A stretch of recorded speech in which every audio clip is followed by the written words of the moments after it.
Hello guys, and welcome to another episode of Optics Trade Debates. My name is Tadej. My name is Taylor. Hello. And today we'll be discussing the simple question, basically how to mount the new Smartclip PCM 5052 adapter converter to a thermal clip-on device. We have here a core device, and Taylor here will show us how to mount this piece of accessory properly. Okay, first of all, I would like to encourage you to check our main debate about this new converter, because it solves quite a few problems associated with the standard Pulsar bayonet, which was used on DFA 75, DN 55 digital night vision clip-ons and core thermal clip-ons. The main function of this converter is first normally to convert the standard bayonet to the thread 52mm thread, which is common with all widely available high quality adapters to connect those devices to rifle scopes. What happened with many DFA 75 devices and core devices, if they were shot for really many times on very powerful calibers, wear happened here on these 2 points where the pins were connecting the bayonet with the converter. And so at Smartclip they made a converter which eliminates all the wear and normally also all the play, so that there is no, so that this is completely fixed.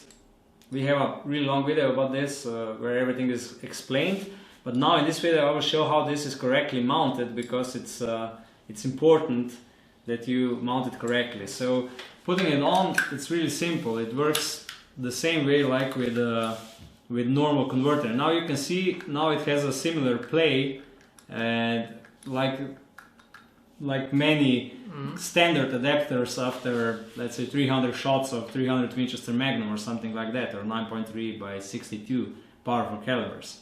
So when you're mounting it, you have to make sure that you push together the device and this converter as strong as possible, so that there is no air between the converter and the device. So when you push this together, then you have these two screws which achieve the clamping effect inside of the device.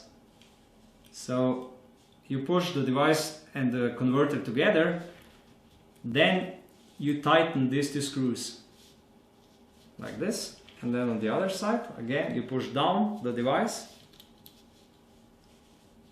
and you tighten the screws. Now if this was done correctly, you get a completely fixed connection between the converter and the bayonet. So now when you put on the standard adapter, I have to try it a little bit nicer. As you can see, it's not as easy as it looks. Yeah, it's yeah, like this. It's a really fine thread. So when you put these two pieces together, now even if you're using the strongest possible caliber, there will be no play between the converter and the bayonet, and of course on this fine thread there will be no play also. And now you just have to move the adapter to the appropriate position. Then you have this counter ring. Now you positioned also the adapter, and you have a lock here, a locking screw on this counter positioning ring, which you lock like this, and now you have a completely assembled adapter which will, no matter what you do, it will never have any wear or it will never have any play. Now it's impossible that this would move. Even if you shoot with the strongest calibers, it was tested with 338 Lapua Magnum and so on, so it's really strong. And by achieving this, even if you already have a bayonet which is affected by wear, with this converter you're able to solve this problem, that you have a loose connection between the bayonet and the adapter. This way you'll have a completely fixed connection and it will work better. It's just simple like that. I hope that these instructions how to mount it were clearly understandable. The most important thing is that you have no air between the converter and the bayonet. Yes. So that you're pushing down the device when you are fixing the screws, and that the screws are correctly fixed and tightened, so that that both of two parts, the inner and outer, they clamp the bayonet with enough force. In this part of this review, I think it's appropriate for me to ask you, do Smartclip classify the torque power, the clamping force, which you can to tighten the screws? No, they say that if you are tightening the screws with this normal small hex tool, hex screw, that you're not able to overscrew it with your hands. So basically, there's no clear.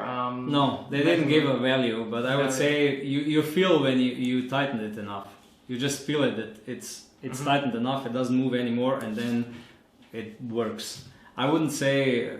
Still, normally common sense needs to be used, but I still think that if you tighten it by your feeling, you will feel when it's enough. Okay.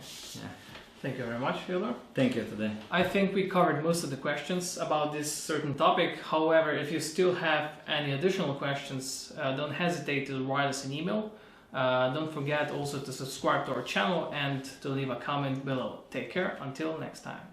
Bye.